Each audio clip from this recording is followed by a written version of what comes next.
Salut! Alors, je vais te montrer dans cette vidéo comment j'ai doublé et isolé ce mur qui est derrière moi. Ici, c'est aujourd'hui mon salon. Et pourquoi? Parce que en fait, c'est la cage d'escalier derrière. Du coup, au niveau du bruit et tout, j'ai voulu faire un cloison pour isoler tout ce bruit dû à la télé et à l'animation d'un salon. Donc voilà, pour éviter que tout s'entende dans les chambres. Allez, je te montre ça tout de suite.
Donc je prends un morceau de montant,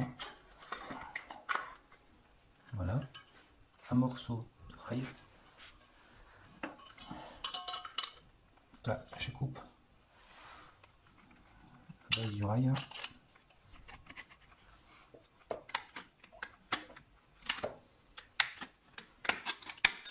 voilà. Du coup, voilà, ça, je sais que ça rentre dans le rail.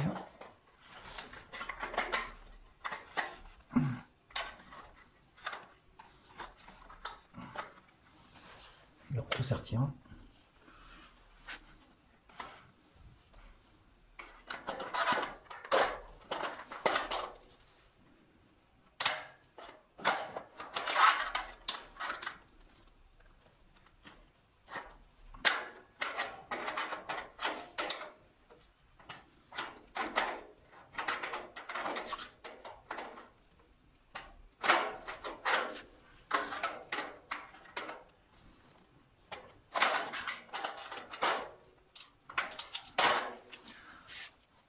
Voilà.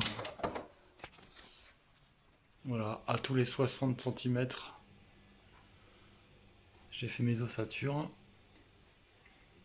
Tout ce qui était fissure, j'ai mis du Sikaflex.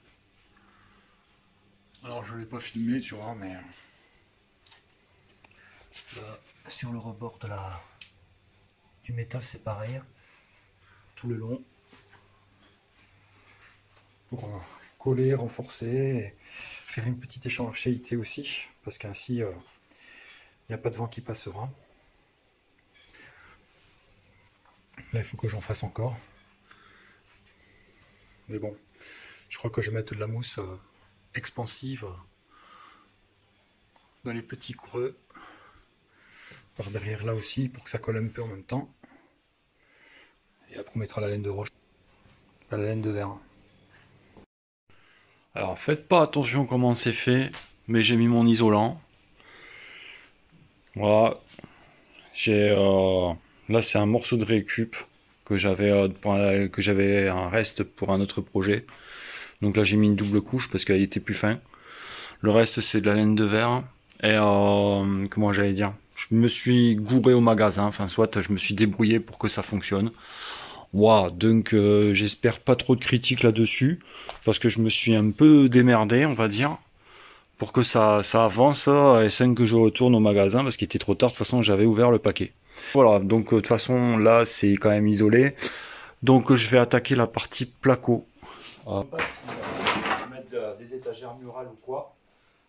Je vais renforcer un petit peu. Donc, des petites plaques de contreplaqué comme ça.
Alors, qu'est-ce que j'ai fait? Bah en fait j'ai tout pensé. Donc voilà, et comme j'avais mis à certains endroits une belle couche, il a fallu y aller pas de main morte. Alors moi ce que j'ai utilisé comme ponceuse, c'est une petite ponceuse triangulaire, parce qu'en fait j'ai tenté avec une excentrique, mais je m'en sors pas du tout moi, personnellement. Que la petite triangulaire, bah, c'est génial, parce que franchement pour les bords là-haut, ça a été du pain béni. Donc voilà, beaucoup plus facile avec la petite triangulaire.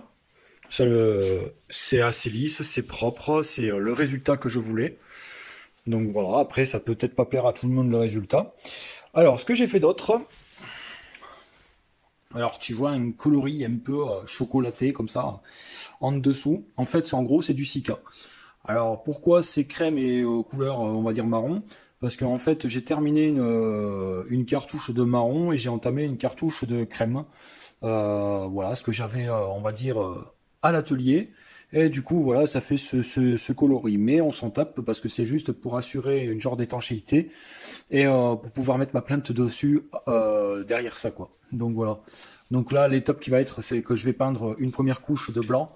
Donc pour moi j'utilise celui-là, une sous-couche pour plaque de plâtre. Donc apparemment c'est un super produit.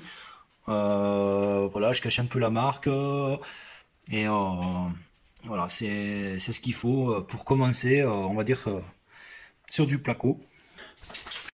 Alors voilà, j'ai fait la première couche, comme tu vois. Donc ça commence déjà bien à s'estomper. Bon, la peinture elle est pas sèche là, je viens juste de finir. Donc voilà, pour quoi dire, elle s'étale super bien, même peut-être un peu trop. Elle est très liquide, cette peinture. Donc voilà, après c'est efficace, c'est ce qui est important.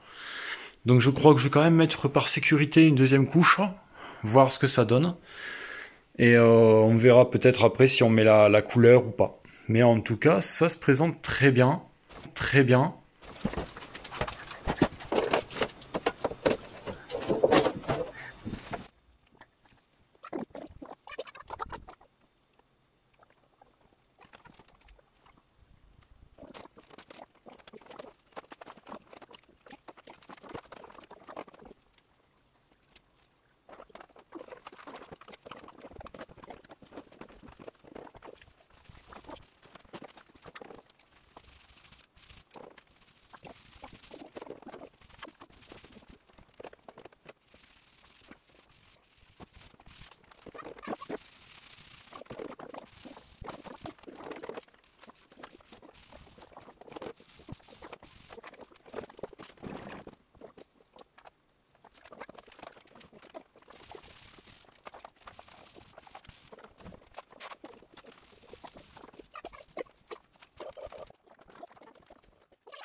Voilà, j'espère que cette vidéo t'a plu. Alors, je profite au passage pour te souhaiter une bonne année 2022 et donc tous mes vœux de santé, de bonheur. Donc voilà, j'espère que tout va bien chez toi et on se revoit pour une autre vidéo, un de ces quatre. Allez, à bientôt, ciao.